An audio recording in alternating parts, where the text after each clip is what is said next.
In the Fuzzy Memories podcast, we celebrate the good, the rad, and the fugly of the 80s and 90s. We're three latchkey kids who made it out alive. And in each episode, we break down all the culture that popped, 1 year at a time. Whether it's the birth of legends... I'm Lyme disease free today, and I have Whitney Houston and MTV to thank. Or audacious moves. Imagine also the poor Golden Gate Bridge. You turn 75 and people have a party on you. Yep. I don't want that. Or even confusing PSAs. And the stop, drop, and roll. I mean, I assumed as an adult I would catch on fire weekly. All the time! We've got a take that will make you laugh. We've also got thoughts on all sorts of random phenomena and the most unmitigated of gall. Why sharks can't be trusted, people can't be trusted, and rivers can't be trusted. It's collusion. It's of the highest degree. Uh-huh.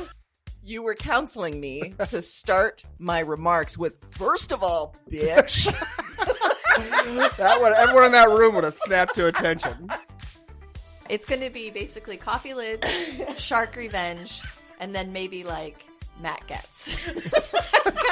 We need to do something about him.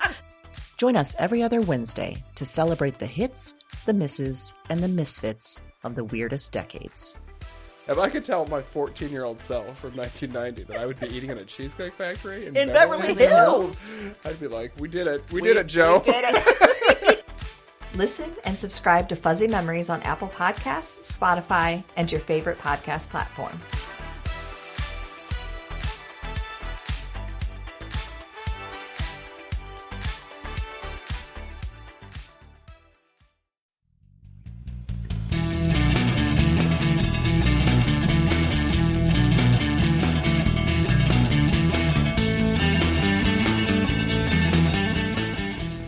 Hello, and welcome to Broads and Books, the podcast with one unique theme, 4 hand-picked book recommendations, and 2 broads. I'm Erin. And I'm Amy. And this is episode number 10, Leverage, Synergy, and Thought Showers. Thought showers. All of those things make me want to slip my wrists when I really listen to them. Yeah, they should. They're the worst words in the human English language. Thought showers in particular really makes me want to punch something. It really does. Yeah. Yeah. This week's theme, if you haven't figured it out, takes us right to a place we all want to be. Work. All the time. Always. Corporate life or the workplace in general bring their own special brand of awe, shock, horror, Especially that last one. and thought showers. And so many thought showers. We felt confident with this theme that everyone has a truly horrible work story. Truly horrible. Nothing can bring more cringeworthy moments than awkward coworkers, inappropriate bosses, terrible mandatory meetings. This week's picks will have you nodding along in horrified solidarity. We've got you back. I know I have many tales of work life gone horribly wrong. I know you do as well, Erin. Oh, yeah, Are there, though? What is the worst one that you would be willing to share in a public venue such as our podcast? Fair enough. I have a lot of really terrible ones that I'm not willing to share Yeah, because yeah. it exposes someone else so terribly. Sure. I'll share the one that's awful, but mainly is terrible for me. Okay. I had a boss that we were, for the most part, the only 2 people in the office a lot. And we had like a shared bathroom, like a unisex bathroom. This is already going really bad. So bad. And the lock was weird in like a real tricky lock way. Like it would act like it was locked. It would make the noise, but it wasn't actually locked. It sounds like it was a lock made by a committee. A corporate committee. Yeah. Doesn't quite work. In theory, great. Yeah. The idea of the lock is there. You thought it through, but it doesn't actually serve a Execution. purpose. Except to trick you into feeling like it's locked, which is where our story starts. Okay. So I thought that it was locked. Let me back up a little bit here and say that this was at a time where I was single and I did laundry when I felt like it, which was never. Right. So I was down to like the thing that I call drawer underwear, Yes. which is like you move it for some reason from place to place, but you never actually want to wear it. Sure. But you're forced to because you have no You laundry. do, So yeah. these happen to be a bright pink pair of boy shorts. I don't even know why I ever had did you them. have the- I yeah. have no idea. Okay. I don't even know. I think at some point I thought they'd be good for exercise. Like, Okay. makes no sense. No. Don't even try and follow that train of No. thought. Not a thought shower there. Just a real thought bubble bursting. So that's the pair I have on. Keep this in Okay. mind. Mm-hmm. Also, Amy can see me right now, and I am very, very pale. You are. Yeah. Yes. I mean, we kind of maybe have a contest for the most pale. Yes. However, you are indeed pale.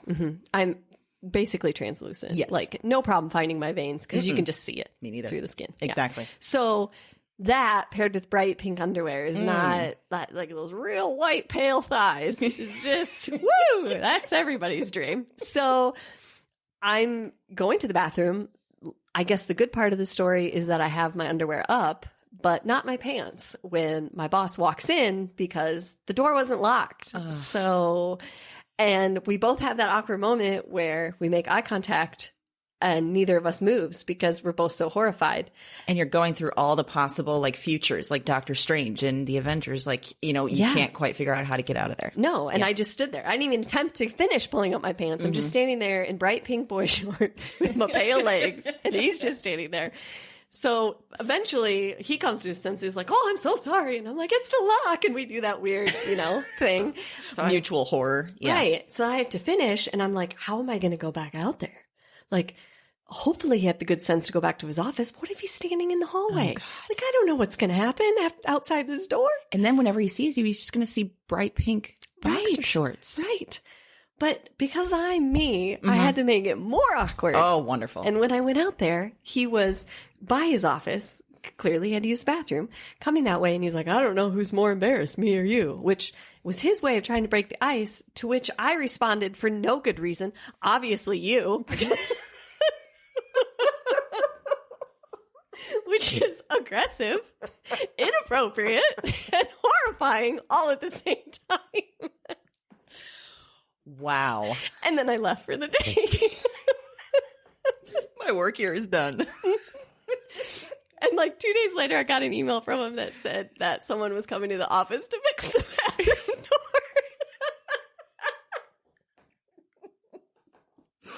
So that's what it took, is to see your pale white legs next to pink boy shorts. While they're pale and translucent, they do inspire action.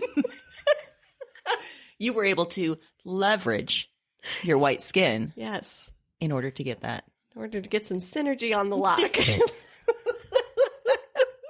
You both had a thought shower of what to do next. Which should never happen again, ever.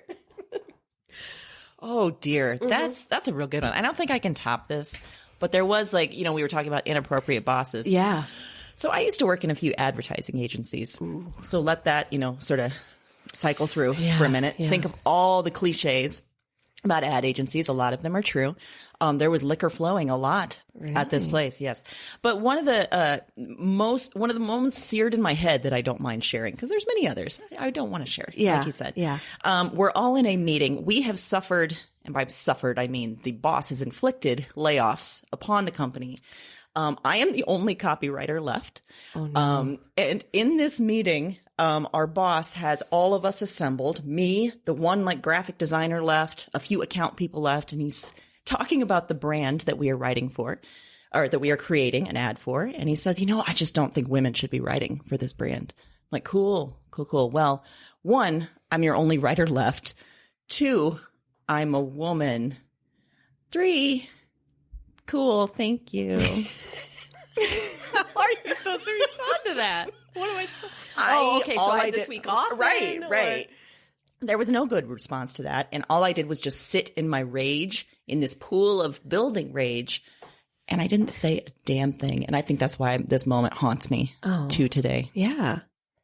So perhaps maybe if we ever took like a Broads and Books retreat, what we need to do is have a moment like a dummy of your boss where you get to say what you should have said. Practice different things. We could do a montage of you saying different things. Can I also attack him physically? Yeah. This is a Awesome. retreat. Okay. So anything goes. Like a good workplace retreat, anything Yes. goes. Things are going to get weird, and we're never going to talk about it again.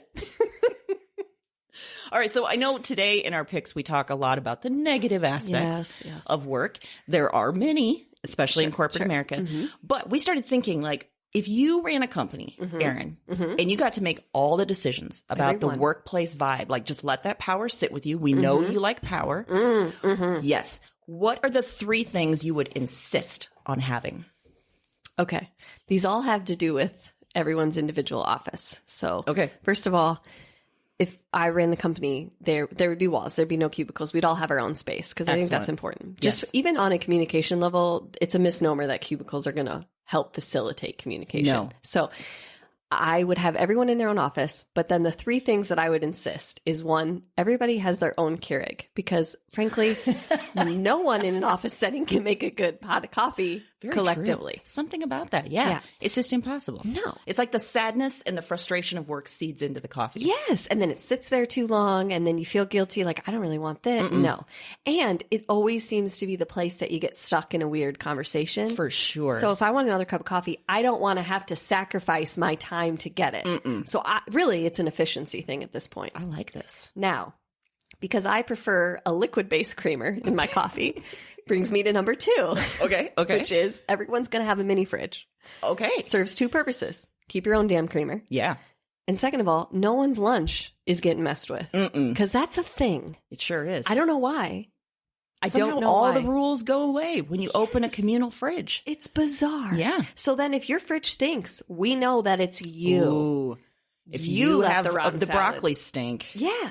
that's you. That's on you. That is on you. Okay. So those 2 things. The last thing is that I want it to work like a doctor's office. You know those little flags they put out? Like, oh, this Yes. patient's ready. I want to have that. You can't open the door if the flag's not out, God, I want to work for you. right? That's incredible. Simple rules. All of those things. And so much of that, I think so much of work is moving towards open office environments. It's BS in my mind. Yes. All the evidence shows it does not encourage collaboration, blah, blah, blah, blah. It just makes people rage monsters. No, I want everyone isolated Yeah. and in their own kind of work timeout. Yeah. So you have to really commit to going to saying something. Yeah. You have to get up. You have to open your door. You have to see if the flag's out. If the flag's not out, it's over. You're just going to have to bite your tongue because they're not coming to the coffee spot because they got their own coffee. It So would cut down on a lot of inappropriate talk, really. that's what I'm saying. And the bonus side, because I do enjoy power, is that that's a built-in punishment system. It is. You lost the right to have your own flags on your door. So sorry about that. Guess what else you lost? Your door. You don't have any Mini Keurig fridge pods. Gone. Yeah, you have a Keurig, no pods. Sorry about that. Wow. Or you have the bad ones that we thought these were going to be good. They're not. You get them. Man, that's good. I know, right? I like that a lot. All right, so here's what I came up with. Yeah. I want to know. yours. One, I want nap time. I want right you legitimate, do. organized nap time. Everybody Morning, napping. afternoon, whatever, Whatever works. You get some Okay. time for a nap. I like it. 2, no dress code. I do Oh, not. So smart. Business pants, business shirts, business anything, especially for women, they just make you uncomfortable. They make you, Yeah. you can't focus. You can't concentrate when you're Yes. constantly adjusting your bra strap or whatever. Yeah. Third thing, work at home. Just skip the whole office. Oh, by the way, we don't even have an office. Best part, no office. Done. Yeah. I got to say, I do it myself. So do you, Erin. I love it. Smartest thing I've ever done, really. Yeah. I mean, obviously, I don't need to be inflicting my white thighs on anybody else. So it's just a safety hazard at this point. At home, do you run into any accidental opening the doors No. besides your children? No. Well, yeah, that's, but no. That's just them. Yeah. No, when I'm home alone, in fact, I usually just use the bathroom with the door open. Perfect. I mean, it gets Wild West in there because I'm Yeah. the only one. So, It's amazing. Yeah. I use the bathroom with the door open too. Only the cat's looking at me. yeah. And And you know what? She always is judging. So whatever. yeah, she's going to judge if the door's closed. Exactly. So what don't you want me to see? Right. Right? Yeah. I'm not going to play that game for you. Oh, podcast. What just happened was Erin was trying to look for Fiona, could not find her, and then tried to bring it back. Yeah, tried to bring it back. Usually she's right there She staring is at staring us. at us. today, she'll come in about halfway through and there'll be a meow of some sort. She will give us, she'll let us know how we're doing. Yeah. She's our focus group. She's our focus group. She's in another room right now, writing down this time because she's going to cut this whole part. Taking notes. Yeah, exactly. With her opposable thumbs. All right. So should we dive into our picks? I think so. 'cause Okay. I mean, we've set up the horrors of workplace. We've teed it up now. Yes. So Let's now, get these thought showers going. so many thought showers. Teed it up is another phrase that I heard a lot in the business. Like, circle back. circle back.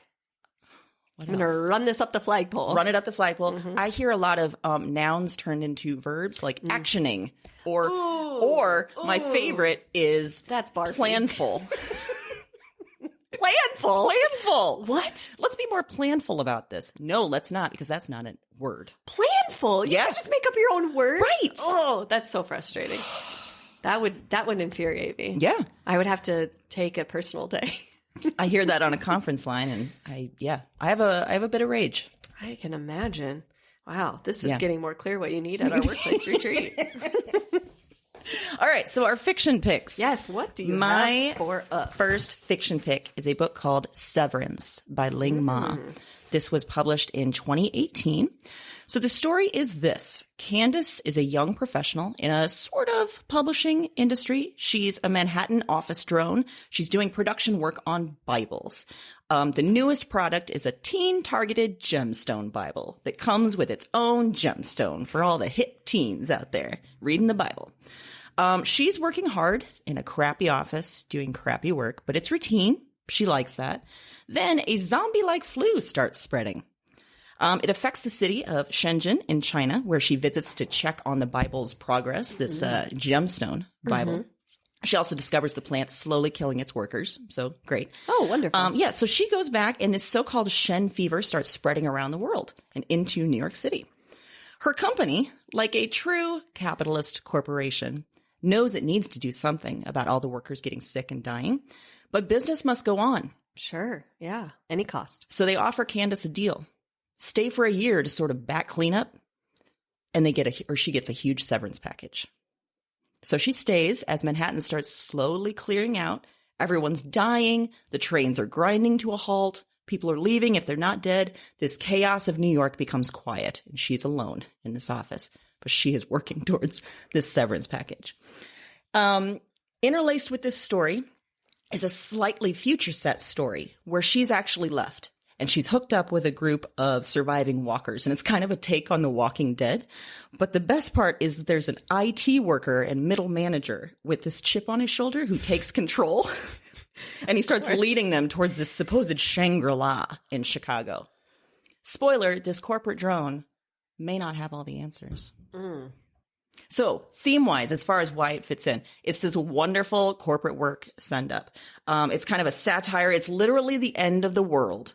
But damn, this company wants to keep making money. They want to keep pushing forward. Yeah. You don't know what the end of the world's actually going to bring. Right. They want to beat out any competitors who survive. Right. Got to squeeze out that last dollar.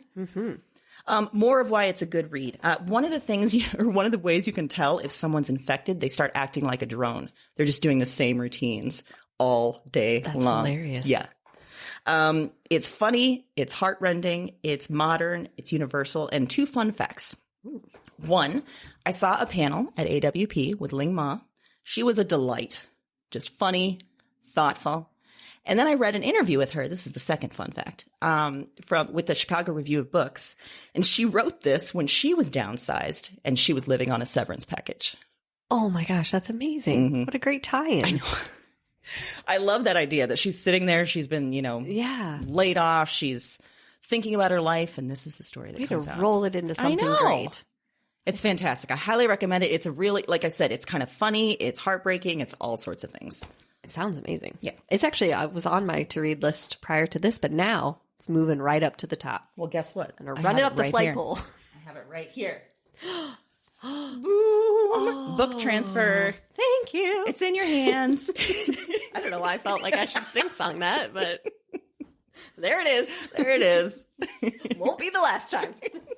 So thank you, Ling Ma, for that wonderful book. Yes. That lovely way of looking at corporate greed and zombies. Perfection. Well, my fiction pick for this week is called Company by Max Berry. So this is similar in the sense that it is a satire of a workplace. So think of your just general corporate, going to have offices, cubicle farm, the whole deal. So Stephen Jones has just landed a new job at Zephyr Holdings, and he's pumped because this is what he wanted. He's going to make money. He thinks that this is his ticket to getting up. His career is going to take off. He's going to become a manager and then his own owner, all these things. But what he finds when he starts is just a lot of problems and not a lot of answers. So one of the first things he realizes is that the receptionist is paid double of almost anyone else, but doesn't do anything during the day. That's a red flag. Right. First red flag. Second is that one of the first days there's a donut missing out of the break room, and everyone spends the entire day figuring out where it went. No one has actually met the CEO. No one actually knows what they're selling, but they all work really hard at it. HR uses self-help manuals as training manuals. This is incredible. It's basically the book version of The Office or SNL. Fantastic. It is. So it's satire on corporate life, what work means, what's really important. If you go into this thinking that Max Berry is going to provide a bunch of answers to these questions, he's not. This is purely just look at how ridiculous this is. It's thought showers. It is. It's a thought shower of ridiculousness. So that could have been the title, Thought Shower of Ridiculousness. But he went with Company. Yeah, that probably makes better sense. Yeah. I mean, it's getting there. Yeah. So it's completely a comment on corporate life that offers no answers, which is perfection in this theme that we picked. So I think that this book is perfect for anyone who has ever heard the word synergy and wanted to throat punch someone. You'll like this book. So that's both of us, first of all. For sure. Yeah. Yes. Anyone that has watched someone melt down over fridge space in an office, you're going to like this. Yeah. If you are the one melting down, this is not going to seem funny to you. Okay. This is going to seem alarmist. This is going to seem scary. Not funny, which it's supposed to be funny. So if you don't find it funny, maybe take a look at what you're doing. you need a personal day and just take some stock. You may of what's be happening. the one that's causing the problems. If you enjoy the movie Office Space, and you especially identify with the character asking for the TPS reports. yes, Problem. problem, particular problem. But if you like it for all the other things in Office Then Space, you're great. this book, it's for you. Wonderful. Yes. So I loved it. It's a quick read, hilarious. Even if you don't work in that type of environment, but you just know how, crazy those types of environments are, pick it up. If you just got promoted to a manager and you're going to be in charge of one of these, you should read this. Yeah. Kind of a, warning manual, if you will. What do you think makes a good manager? Oh gosh, so many things. We were talking about this earlier. I mostly just have identified what makes a bad manager. Yeah. So then maybe just not doing those things. Mm-hmm. Although I don't know if that's if that's the right way of thinking about it. Just be not this. Just do not these things. Right. Well, I think the biggest one, don't you feel like, is that you can't just be so full party line that you don't listen to reason. Yeah. It really comes down to listening to logic and reason. And there are things that you should get involved in and there are things that you aren't. And I think some of these things you're not going to be able to avoid when you put a bunch of people together. Because I think any situation where you have a lot of people in one space, you're going to end up with it's just statistics at this point. You're going to end up with somebody crazy. Any job, any school, anything. Yeah. You're going to have a few. Yeah. So what can you do about it but embrace it? But as a manager, I think you have to know when you need to step in and when not to step in. When to let them gladiator style fight it out. That'd be great. Ooh, we could add that to our list of perfect workplaces, like a full-on Roman Colosseum gladiator fight for any of the fighting about, Yeah. Well, I think all the someone should be stupid able crap. to call you out. Friday afternoons, we know it's gladiator afternoon. Yeah. And so we wait. And then at Friday at 10 a.m., everybody gets an email with who's been called out. Like, Amy called out Erin because she took her grapes. Because then you'd really have to think about your behavior during the week. Yeah. Am I prepared for a gladiator beatdown? Do you picture the gladiator beatdown involves weapons, or is it just fists and hands and claws? I was thinking of American Gladiator, like the show. So I was thinking of those yeah. Q-tip things. Oh my know, God, that'd be amazing. Yeah, like running into big foam pits. You know, I don't want anyone to actually be injured because I think that's a lawsuit. Oh, that's true. So, Okay. if it's company sponsored, if you really want to call someone out to hurt them, that's another thing. Maybe take that off company grounds. Correct. And it was never company sponsored. We never discussed this. And I am not going to help you get an attorney. So, just to be clear. So to be clear, we're suggesting as a, way to work through all the stress and drama of a workplace, American Gladiator style Friday afternoons. Yeah, I see no downside. No. I think it's gonna Lots of padding. end wonderfully. I don't see how this could be an issue at all. And hey, we'll sponsor you. It could be a Broads and Books sponsored Friday afternoon. Yes. Yeah. But you're going to have to run by us while you're calling someone out. Ooh, good call. Yeah, we need to approve that. We reserve the right to veto. Like if you're calling someone out because they wore white pants after Labor Day, nope, we deny your request. If you're calling someone out, however, because they stole all the food that was left over from a client meeting before anyone else could get there, that may be valid. If you're calling someone out because they put a fake video camera pointed at the fridge to freak people out, that's okay. That's ridiculous behavior. Why are you putting a fake camera? And I actually know someone that did that. That's a real story. Someone put a fake camera on the fridge to freak everyone out. And there was like a sign that said there's a camera. So was this a manager or was this a... Yeah. Okay. The lunch had gotten to it's just a peak of stealing, apparently. I was like, I don't know. Just don't bring your lunch. And also, who are you hiring? Yeah. That's what happens. And the logical part of me was like, why don't you just put an ice pack in your lunchbox and keep it by you? I think that would solve a lot of problems. I mean, just go old school. Yeah. If I don't know why you keep putting it in the fridge and then expecting a different result. Because then all morning you're just angry. And you're anxious. waiting. You're just like, oh my gosh, who's getting in my stuff? There, see if it's there. It was always people, though, that would like put a full-size thing in there. Like they bring their own bagels and they leave a full-size cream cheese in there. Yes. And then they're like, where's my cream cheese? I'm like, why'd you bring the whole container? Yeah, because it just looks like you want to share. Yeah, it does. And I mean, just take out what you need each day. Is that big of a deal? Is that so much time in the morning that you can't spare the 7 seconds? I mean, really? Relook at your routine. I'm just... Probably because, let's face it, you're not working every single second of the day. You can spare those 7 seconds. Yes.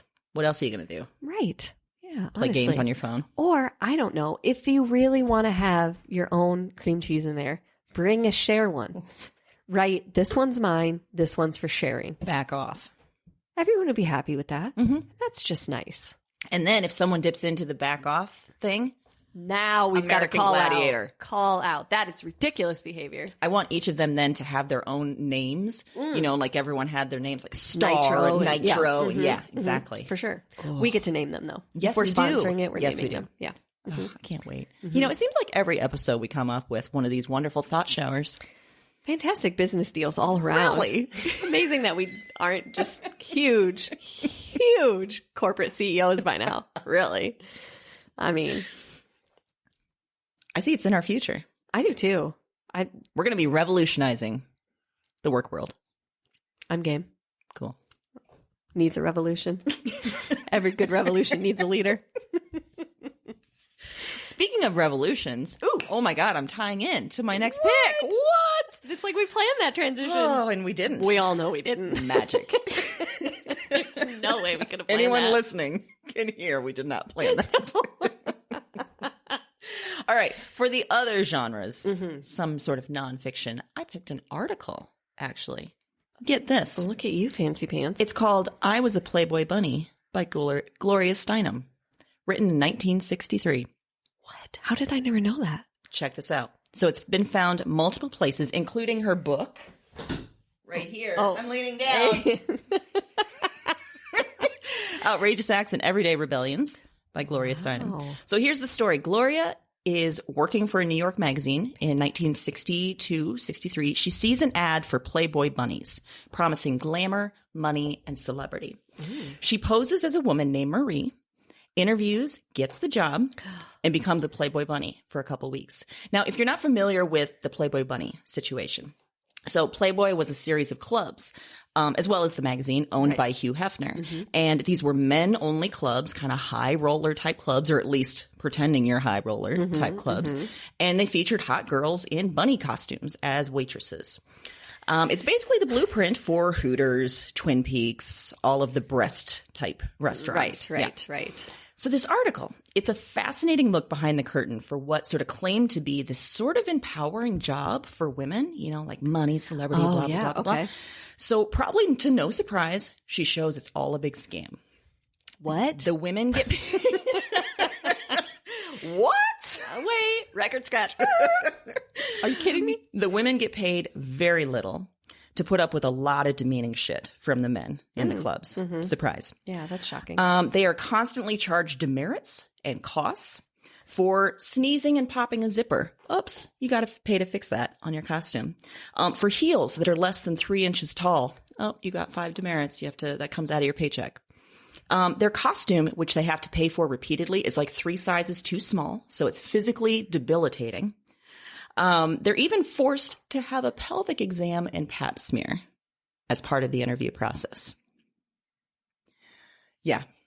Gloria writes about all the truth behind the ad, and she talks to the girls too, the actual bunnies, which is the really interesting part because it's really touching. It's really heartbreaking. Some of these are just women that just trying to get by. Some are looking for celebrity, like they're thinking it's a way to break into show business or something. Some of them are just like, hey, I was a waitress somewhere else. This promised more money. Sounds good. And then you get in here and it's very, not what was promised. So she gets behind, in some ways, I love it because she prints the actual job ad. And it reminds me so many times of all the ridiculous job ads you see out there and all the ways they describe this amazing, glorious position and company. And really, when you get behind it, all the things that actually exist, which are none of those. Right. She shows also how women can be demeaned and harassed on a regular basis. Now, granted, this was 1963, but anyone reading this today will see a lot that is very familiar in this book or in this essay. She notes some of the results, too, which show the corporate greed. She was sued. She was threatened by strange calls, just men that were maybe members of Playboy Club. And ridiculously, so part of her 2 weeks, she got photographed as a bunny. So anytime for the next 50-some years, there was ever a note about Gloria Steinem or anything, Playboy would post that picture. As if to say, oh, you think you're so smart, you think you're so great, look at you as a bunny. She says in there, Playboy never forgets. Wow. So it's short. It's like 20 pages. Easy read, really fascinating. It's also great in historical context because this is the moment that Gloria Steinem really starts becoming a feminist. In fact, in a proscript to the article in that book, she says that writing this made her realize that, quote, all women are bunnies. It's the spark for her decades-long activism and a huge moment in the sexual revolution, the rise of second-wave feminism in the 60s and 70s. So it's very instrumental, very instructional, very interesting. You know, it reminds me because of what I picked later on, but don't you feel like a lot of times when people know something's wrong, it comes out of a place of defensiveness? You know, Yes. It made me think that when you said Playboy never forgets and kind of this need to like attack. And we've Definitely. seen that, you know, like with the Church of Scientology or Very much so. You know, when people feel like they need to be so defensive or attack someone else, that's usually a red flag that Big, major red flag. something else is going on. Yeah. In fact, after this article came out, there was all sorts of blowback. And then, like I said, for the next 50 years, you know, Hugh Hefner was very... And it's almost doing the opposite. You're almost Yeah, drawing more attention to exactly. it because the reality is a lot of times, if, you know, companies that don't have a need to be defensive, they just ignore, you know, merciless attacks that don't mean anything because there's no need to address them. It's not true. But when you feel the need to really get down there and attack an individual so stringently. Yeah. And what's great is that she writes very specifically about her own experience, stuff that, you know, when it comes down to it, they shouldn't be lashing out because they could have just said, oh, that was one woman's experience. She writes about how her feet, after standing in, you know, 4-inch heels for an 11-hour shift, they are still now permanently deformed and all of these kinds of things. And they just took that and ran with it and started a smear campaign on her. As you do, I guess. As you right? do. Yeah. Yeah. Who hasn't run a smear campaign? No, I haven't, to be clear. Let's everyone be clear. I was joking. Sarcasm. And we're not inviting a smear campaign. No. Don't smear us. I mean, I might find it humorous, but again, I reserve the right to smear you back. Absolutely. And public shaming. I'm good at research, so. There was a very intense look on your face just then.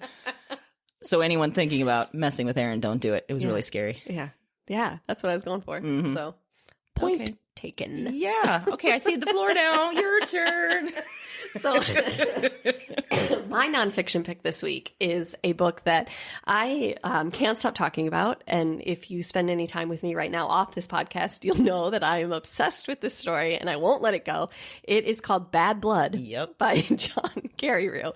So, also as background, Erin has related the story of this multiple times already to me. Yeah, I it's won't incredible. stop. Yes, It is mind blowing. I can't get enough.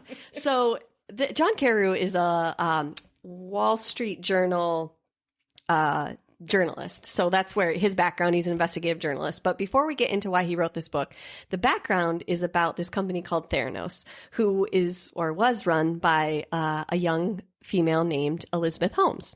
So the short version of this is that the whole thing was a scam. Basically, it's all fraudulent. She claimed to have the ability to take scientific tests off a very small drop of blood. So the idea was that this was going to be fantastic because you would be able to test blood quicker without the pain. It's something that a lot of people don't know, but if you have to continually get your blood drawn, your veins actually collapse. So it gets harder and harder and harder to get blood from places. So this seemed like this great solution, like drop of blood, a finger prick, and she can get all these tests. Sounds amazing. Mm-hmm. The only problem is on the other side, you had a whole bunch of scientists saying, wait a minute, that's like not scientifically possible. Mm-hmm. So instead of doing the research, figuring out how to make it happen and taking her idea all the way to the end, she has doubled down and said, we'll figure it out somehow. We'll figure it out along the way. And in the meantime, we're just going to tell a whole bunch of people we did. And I'm going to take your money. It'll be fine. Anyone that crossed her, she went after with a vengeance. So really, John Carreyrou is instrumental in this entire thing getting exposed because this was, you almost, if it wasn't so terrible, you'd almost admire her, the way that she set it up.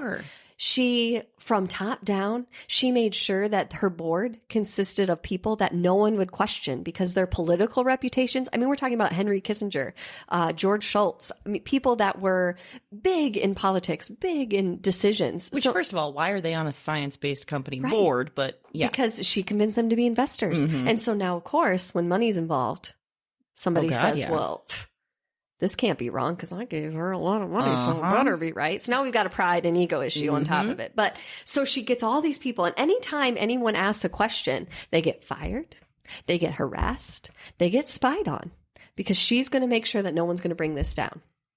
So essentially, this all gets told because John Carreyrou gets a tip from a scientist after a Forbes article is published about her where it claims that she's worth like $4.6 billion or $4.5 billion. And you've probably seen it now because it's been on the news a lot. She's holding like this tiny vial and she's got crazy eyes. And I say that because truly look at it. Yeah. Yeah. So, it gets published and someone's like, wait a minute, this doesn't make sense. And they reached out to John Carreyrou and said, this doesn't make sense, which he was kind of having the same thought. So he started kind of poking around and he ended up getting employees to tell him what was really happening at their own peril. One of the employees that was instrumental in it was George Shultz's grandson, Tyler, who was young, out of college, doing an internship, and he gave him a lot of information and suffered a lot of family loss due to it. I mean, his grandfather took Elizabeth Holmes' side for a period of time, and she was instrumental in making sure that happened.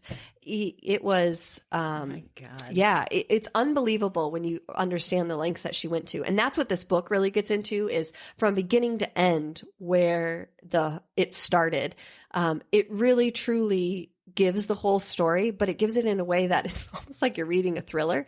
So for me, business and true crime. Magic combination. Oh my gosh. Yeah. Yes, of course. I was all about it. So, there's been some other documentaries about it. You might have seen it. Like they did a 2020. There's a podcast called The Dropout. And I've been listening to that, by the way. Yeah. Amazing. So which the backstory of that is that she actually dropped out of Stanford. Mm-hmm. So doesn't actually have a college degree. Mm-hmm. and took like a couple science classes, but suddenly she's, gonna. Genius. Yeah, right. Because all geniuses did that. That was course. another thing that he covers very specifically. She was obsessed with Steve Jobs, like created her whole life around the way he did things. And went after Apple employees, too. Yes. That's what I'm learning. Yes, Okay. yes. Very, very directly pulled Apple employees. But then the part that she missed was like Steve Jobs actually invented stuff. Yeah, there was something So, behind that. Yeah. Like, I don't know if you know, but like you can buy an iPad you sure can. or an iPhone. Yeah. Those are actual Apple products. You can't buy a Theranos product because If you can, you shouldn't. Yes. That it doesn't work. Don't do it.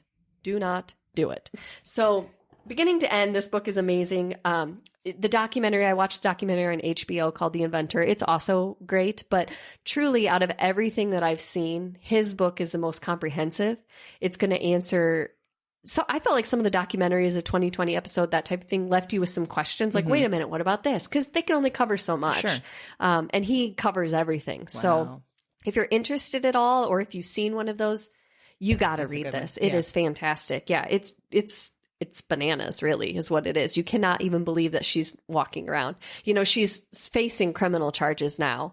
That's the next road down for her. She first faced the SEC, yeah, and was ordered to pay them a certain amount of money, fine. But it truly is criminal when you read the book and you think about it. I mean, it's still like mind blowing. Do you think that, because what I'm learning from what you told me about the book as well as the podcast that I'm listening to is that even though for years people in the company are saying this doesn't work, they're even testing it in Walgreens, it's not working, it's giving bad results, she's still defending it. Do you think there was ever a point in her mind where she thought, yes, the science will get there, or do you think it was all just BS? I have asked myself that question Yeah. quite a few times, and I go back and forth. I do think that and frankly, I think it comes out of a naivete, and I think it comes out of the fact that she was a college dropout, that she thought that at some point we could get it there.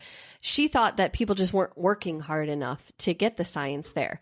But there is no question in my mind that she also knew she didn't have it when she got Walgreens to give her all of that money, when they changed their stores to include it. I mean, she's instrumental in the longest, I don't know if he's the longest running, but one of the most successful Walgreens CEOs he retired basically in disgrace because of his defense of her and wanting to keep that in stores. The same, he lost a ton of money. Safeway lost a ton of money. Walmart lost a ton of money. I mean, these are big companies that she went after. She frequently told people that these were being tested in Afghanistan and were helping soldiers. Not true. And had multiple generals that would say, wait a minute, we didn't do any testing to say that could be used with soldiers. I mean, just from the top down, you just know that there's no way you could have believed that was true. And even one of the most pinnacle moments, I think, in part of the deception is that when she was selling this Walgreens deal, she had all these big execs from Walgreens at the Theranos place and had them test their blood and did the finger prick and then took the blood and sent it to an outside lab. Didn't do it in her own lab. So you're telling me that you think your lab works? No. Don't buy it for a second. That's what I keep wondering. Like, how is she justifying this in her head? Like, is she convincing herself? Is she just a pathological liar? I think all con artists have some level of delusion, and I think that's part of what makes their scam workable and why it's so amazing to the rest of us is because to believe a lie so hard. I mean, I truly think she could probably pass a polygraph because you just buy in that hard, but that's a certain kind of sociopath. It is. Yeah. Because I think, the rest of us would be like, oh, I'm going to get caught. I won't get away with this, that kind of thing. Right. Or you would have some kind of conscience, like, these people are getting bad results and finding out that they have cancer when they don't, or they're getting bad results and saying that their insulin is fine when it's not. So there's a lot of issues with it across the board. But also in news, thanks to Amy pointed this out, and I did know that there was a movie coming out, but it's just been announced that Broads and Books' favorite, Kate McKinnon, is going to play Elizabeth Holmes. Which is incredible. Oh, I'm so curious now about this movie. If it's going to be like serious, if it's going to be kind of comic, like it could go so many ways with her. Yeah. Yeah. I mean, she's going to nail the crazy eyes. I know that. Yes. Wow. Yeah. So I feel. How about a little comedy after that? Ooh, what do you got for us? So for our pop culture picks, my pick is a movie called 9 to 5 with Jane Fonda, Lily Tomlin, and Dolly Parton. Yes, it is. It's a movie from 1980. I'm singing the song in my head right now, just so you know. Everyone is. That's it. Was that far enough away that we don't have to pay I think for so. it? I think Okay, we did a good. few notes higher than they should have been. Yeah. So if it sucked, it was deliberate. It's on purpose. Yes. So I probably watched this movie about 100 times As one does. during the 80s on VHS. Probably a big reason I see things a certain way in my life. Mm-hmm. If you have not had the pleasure of watching this glorious movie, the three women, Dolly Parton, Jane Fonda, Lily Tomlin, they work in a corporate office. They work in one division for an executive named Mr. Hart. Picture Mr. Hart. He's the blowhard you are picturing in your head. Mm-hmm. They are Mr. Hart's secretaries, personal assistants, source of all of his ideas. He is terrible. As they describe him in multiple times throughout the movie, he is a sexist, egotistical, lying, hypocritical bigot. Sexual harasser, too. Steals ideas. He's lazy. He's a kiss ass. He's kind of everything. So the three women don't know each other very well at first, but they start bonding in some really hilarious, funny, unexpected ways. And one day they have just had enough. And I won't spoil how because the series of events are hilarious, but they eventually kidnap him and keep him locked up, as one always wants to do with a terrible boss. Yeah, I did. Oh. Mm-hmm. Meanwhile, they run the business in secret. They make some changes, transforming the office into a female-led work haven. And then when he gets free, there's a delightful reckoning that you just really have to see to believe. Everything about this movie is a damn delight. It is wish fulfillment. It is satire. It is affirming. It's amazing. It's a damn delight, Erin. Yeah. Your love of this rivaling how excited you got about David Bowie is really throwing me for a loop, I have to say. What I was going to do when I first started I was going to say pop culture pick. Guess what? It's David Bowie again. Yeah. But I did not do that. And of course, as we said, it yielded one of the best movie songs ever made. Yeah. By Dolly Parton. Gosh, it's so good. It's wonderful. It's in my Spotify playlist that comes up all the time. Oh, Because why wouldn't you sing that song with yourself in the car? exactly. Yeah. That's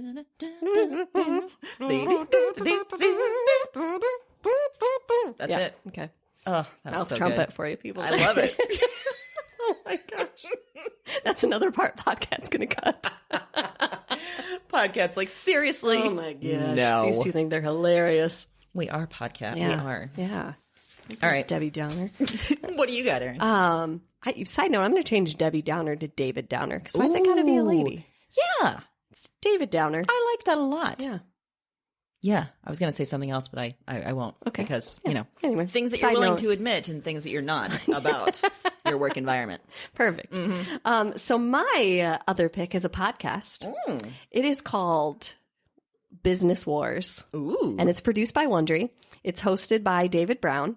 And it tells the behind-the-scenes story of famous business competitions. So the one that I just listened to was Netflix versus Blockbuster. Like, what was all going on behind the scenes, starting when Blockbuster started to, be on the ropes for the fact that people were not going to go to movie stores anymore and rent DVDs. And I don't know if anyone else remembers, but I specifically remember when Blockbuster tried to roll out the same thing that Netflix had, where you could order yeah. DVDs and have them sent to your house, but you could go return them at the store. They were trying to. So it's interesting because everything that you know about the story out in the media, they tell you everything that actually happened behind the scenes. Ooh. So this particular one was based on a book that someone had written about the evolution of Netflix. But they have ones about, Nike versus Adidas, Marvel versus DC, Monster versus Beats by Dre, Nintendo versus Sony, Hearst versus Pulitzer. So wide range. There's probably like a segment for everyone's taste. They don't, like the Netflix versus Blockbuster one was quite a few episodes, but like the Beats by Dr. Dre is just one episode. And you can listen to whatever business one you want to. Like if you want to start with the Nike one, you could do that and listen to it through. You could say, no, I'm just interested in the Nintendo one and listen to that. So they're produced. So it's a little bit different in a podcast in that, it's pre-recorded. They add, kind of background stuff to it, noise or clips of interviews, things like that. It's just little known stuff. It's little known facts. It's super interesting to hear the kind of behind the scenes. It's, from real business strategy moves to like petty emotional stuff that people did because they were frustrated or I hate you, Blockbuster, so I'm going to do this. It was very interesting to hear all of those things, to look at a big picture of a business and how you move forward, how you might be a pioneer, or how you look at your biggest competition and what that means and how you make it work. So yeah, I love it. It's probably for someone that has a little bit more of a business interest or wants a little bit of that, behind the scenes dirt, but I think it's great. The episodes themselves are usually like 20, 30 minutes. But the host is fantastic and it's a good listen, I think. I like the idea too that so many of these competitions are basically like one CEO against another and like grudges and just stupid petty shit. Yeah. And then, it gets almost like, Game of Thrones level in your mind when you're listening to it, because you're like, why would you do that? What a dumb decision. I was just doing that in the car on the Netflix versus Blockbuster, because Blockbuster makes this terrible move that people could trace back and go, that is why Blockbuster doesn't exist anymore. And it was like, this guy thought he was doing the right thing. And the whole time, everybody's like, that's a terrible decision. And in the car, I was hitting my steering wheel being like, this is why Blockbuster doesn't exist. You're the reason. You are the reason. You should be sitting at home right now going, I'm the reason. Because you are. Maybe he is. Yeah, I would imagine that he is. So, and it's interesting because Netflix made some big mistakes along the way, and then to end up where they are. So, and the end of that whole series talks about the evolution of all the pay-as-you-go services, HBO Now, Hulu, kind of where we're at with TV. So very interesting. Very interesting to hear what the cable company is trying to do to counteract that. And yeah, so if you like that kind of thing, you like some business stuff, I bet the cable company one, there's some... Yeah, it's dirty dealings there. They're not it's not doing well. They're on the ropes, if you will. That reminds me, like I said, I'm listening to that podcast about, the dropout. And I just had listened to a part where the woman has results that come back negative. She tries to call Theranos to complain about this. And the announcer says, it's basically what you would expect from contacting the cable company. Picture that kind of call. Like, okay, I got it. The cable company. Yeah. Terrible. Terrible business dealings. Terrible customer service. Yeah. Terrible everything. Yeah. Yeah. Yeah. So now you get a little behind the scenes of that. Sounds wonderful. Yeah, it is. It's actually really great. I really enjoy it. It's not for everyone, but I think if you're a business, you like that kind of stuff, you're going to love it. You know what's great? Love it. Is we record these episodes on Sunday. So we're looking ahead to a work week. I'm feeling great about it. How about you? You should. Everything seems like this is coming up roses around here. But, we're in a better position since we work from home. Well, yeah. Very, very true. Yes. So, personally, I'm done. I can't handle any more workplace shenanigans. I'm out. Can't handle it. I'm at my limit. Okay. I'm calling it a wrap on episode 10. That's fair. We'll be back next Wednesday. Yeah. No need to worry. No. In the meantime, though, you should head to our website, broadsandbooks.com, and check out all of the recommendations we made in this episode, as well as one bonus pick. That's right. Every single episode has a bonus pick online. God, we're from generous. either Amy or me. Yeah. So I don't know why you're not looking at it, but you should be. You should be right now. And if you are, congratulations. Wonderful. You're and awesome. while you're there, guess what? There's other bonus material. What? Yeah. Tell me more. I mean... I tried to keep a straight face. I couldn't. You should. Something about your face. Yeah. Yeah, I mean, we got the bonus pick, obviously, for every episode. But we have whole bonus episodes, too. So go check it out if you haven't. I will. Yeah. I mean, I was there, but I'm going to check it out anyway. Sorry, I didn't mean to project that onto you. Her eyes were like, you better go. And I'm like, I'm going. Like, I actually recorded these with you. Yeah. I was there. I promise. All right. So, and if you like that bonus material, you like what you just heard today, God. Here's what we need you to do. We need you to write a review. Yeah. We need you to click that 5-star. So, if you're on Apple Podcasts, It's easy. Simple. So easy. Pull up the podcast, bloop, Yeah. 5 stars. That's the noise that your phone makes. Bloop. And you can type in some words, some nice words. Nice words. About us. And it doesn't even have to be coherent sentences. No. We don't care. No. We Just don't say care. good. Awesome. Hilarious. Throwing out some for you here. There you go. Yeah. Sort of entertaining. Kind of intense. Frequently threatening. But they mean well. Features a cat.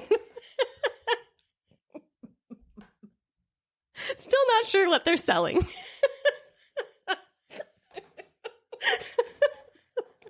I'm very confused by the purpose of this podcast, but I like it. But yeah, and then on a positive note. So if you're going to take those reviews, Apple Podcasts, like I said, simple. It is. If you listen on Google Podcasts, Stitcher, some of those other formats, We just learned this. it's a little bit more difficult. It's really frustrating. There's a little bit of an obstacle. Stitcher peeps. You need to go to Stitcher.com. You look up our podcast, boom, there you can put in the 5 stars. Boom. So let's say you're at work right now listening to this. Why don't you just open another tab and go to Stitcher.com? No one's going to see. No one's going to see. No. Nope. And it's the same. The same is true for some other formats. Google Podcasts, you're not able to review right on the app on your phone. You have to go to either the podcast website or to something like Stitcher that hosts all of them. So I assume it's similar for a lot of the other things. So we understand what we're asking. We do. And we appreciate It is. the extra effort. We do. Gosh, and we you know do. what? If you give us good reviews, we can keep doing this for you. Yes. We can keep providing the content that you love, that you're maybe not sure what the purpose is, but you still love it. You want Damn it. It's entertaining. So Yes. why are you complaining? Again, frequently threatening. Why? I can't stop. So do that and then check out our Twitter, Facebook, or Instagram. Excellent. And you know, Erin and I make this podcast our business. So we're always Taking care of business. working on and planning for future episodes. We already have some fantastic, loyal, supportive listeners who've taken to our social media to give us some ideas for themes. So guess what? You're going to hear some episodes coming up that were suggested by fans. Yeah, It's they were. incredible. We love it. We want more of it. Find us on Twitter, Facebook, Instagram, or at broadsandbooks.com and send us your ideas. We will take them. Love it. Love it. We can't wait to put out some of those great ideas into episodes, frankly. We can't. I want some of these I am on ideas. the edge of my freaking seat. You literally, she is. I know am. you I'm can't see leaning her. forward. Yeah, it's getting intense. So, and you know what? In the meantime, we have ones planned. We're doing this. Yeah. We're here every Wednesday. We're going to be back next Wednesday. We are, whether you like it or not, and hopefully you like it. Please, or at least subscribe so you get the new episode. Even though. Until then, happy reading.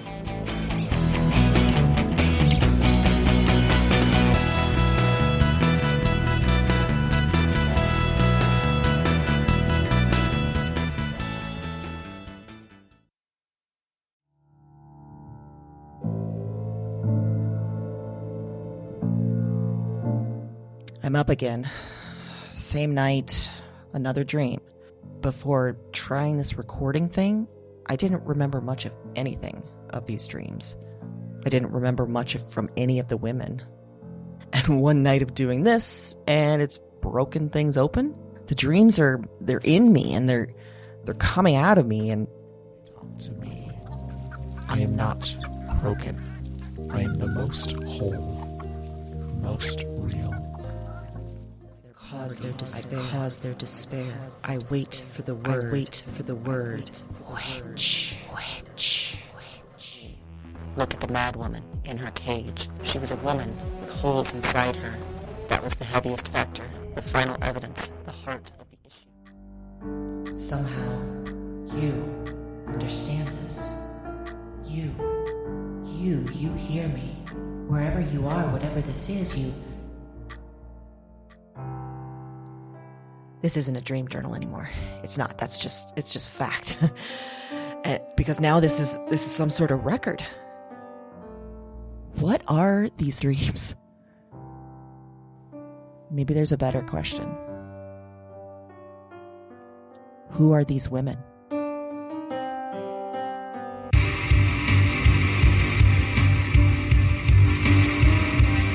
Weird Woman is a Broads and Books production. All 9 episodes are available January 10th. Listen and subscribe to Weird Woman on Apple Podcasts, Spotify, and your favorite podcast platform. That's WYRD Woman, wherever you listen to podcasts.